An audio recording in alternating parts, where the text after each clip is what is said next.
Bismillahirrahmanirrahim. Assalamualaikum warahmatullahi wabarakatuh. Perkenalkan, nama saya Kusdiansyah, NPM 2012-2018. Saya adalah mahasiswa dari Universitas Teknologi Digital, di mana untuk kali ini saya akan mengulas pembelajaran materi pendidikan agama Islam yang telah saya dapatkan selama semester 2 ini.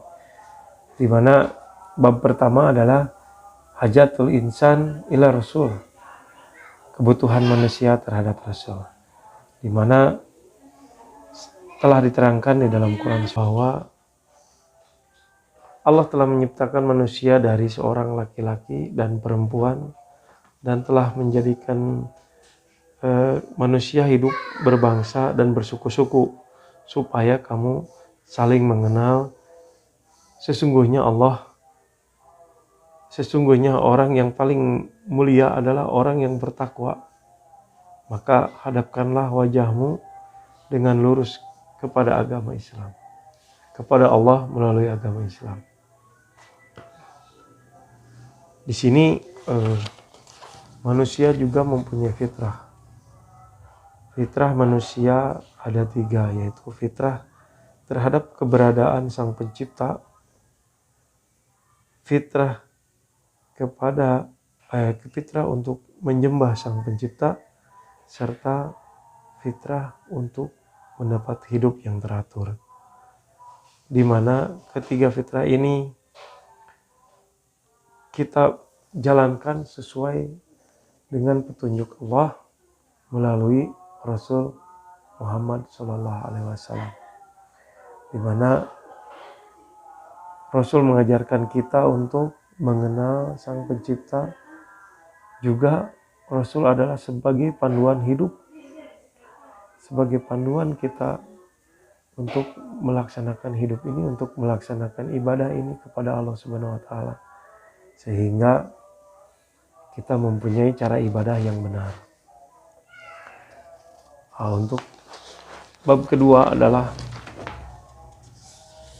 tentang ta'arifatu Rasul atau definisi Rasul.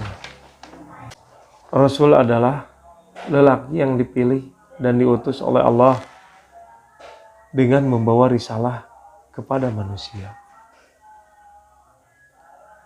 Rasul mempunyai tugas, yaitu membawa risalah.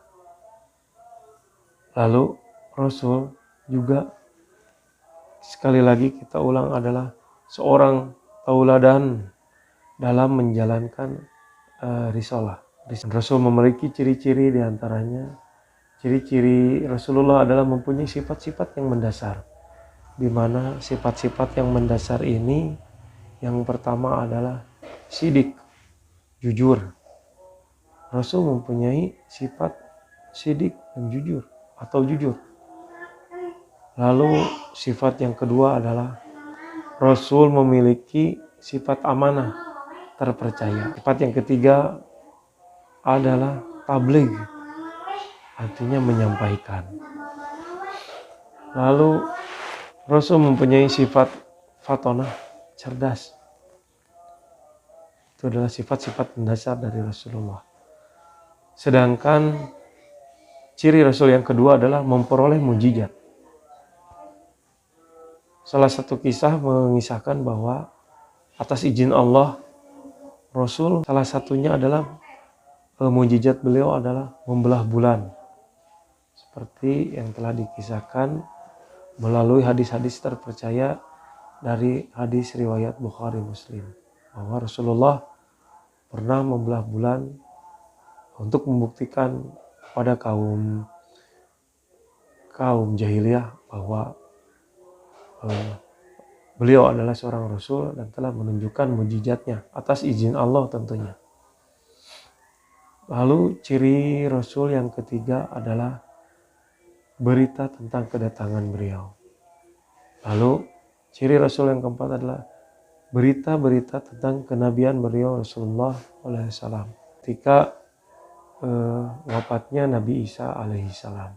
Bukan wafat ya, maksudnya diangkatnya Nabi Isa alaihissalam oleh Allah ke surga, dan mohon maaf ya, pokoknya nanti surga apabila ada saya salah, mohon maaf. Setelah Nabi Isa diangkat oleh Allah, bukan di dunia ini, maka berita tentang kerasulan Nabi Muhammad SAW semakin kuat.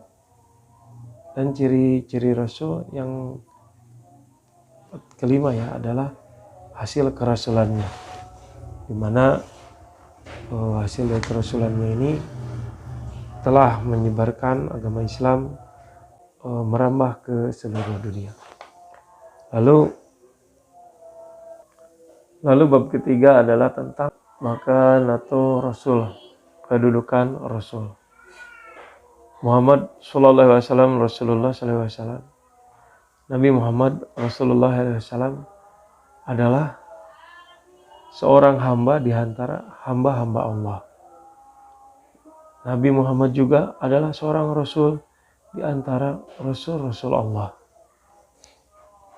Nabi Muhammad juga adalah seorang manusia yang mempunyai keturunan, yang mempunyai ciri-ciri fisik. Malahan pernah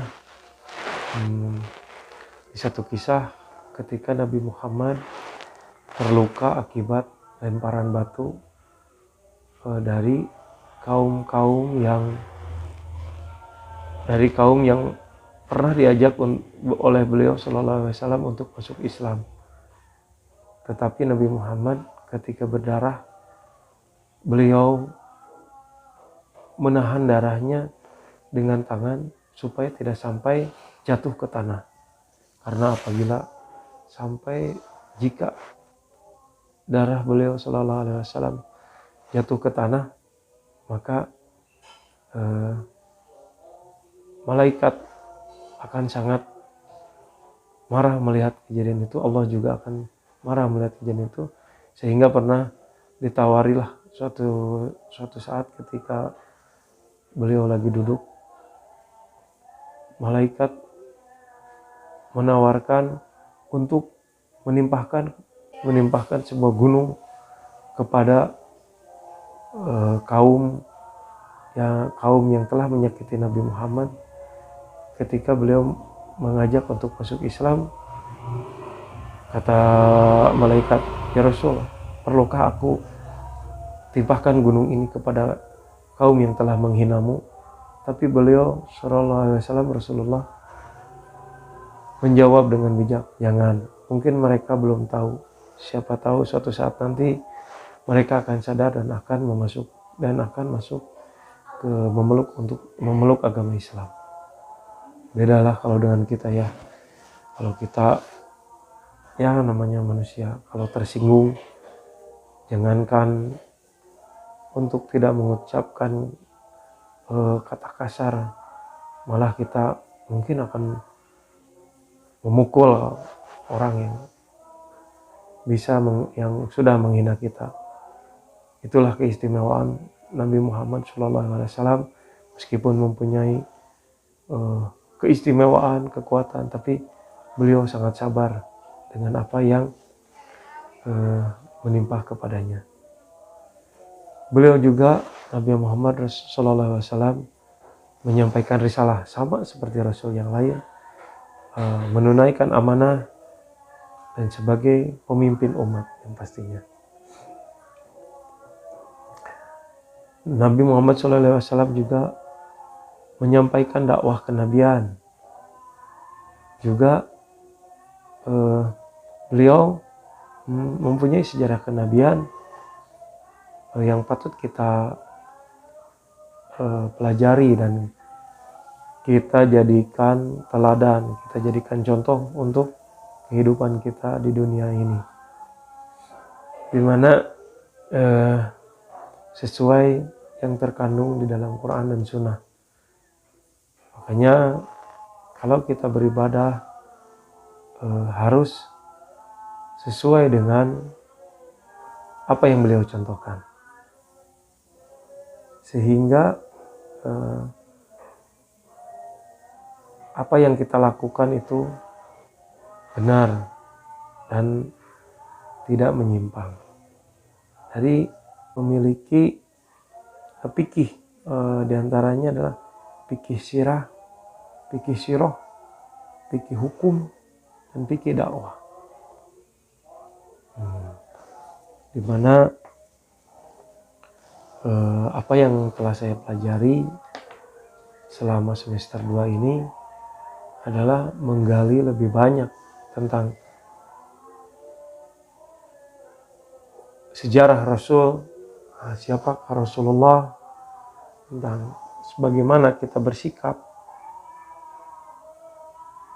bagaimana kita melaksanakan ibadah sesuai dengan contoh yang telah dicontohkan oleh Rasulullah Sallallahu Alaihi Wasallam.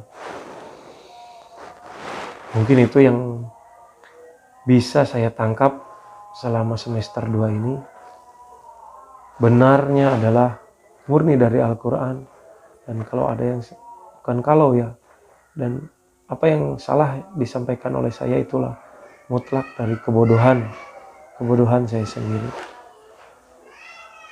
Akhir kata, wabillahi taufiq wal hidayah. Assalamualaikum warahmatullahi wabarakatuh.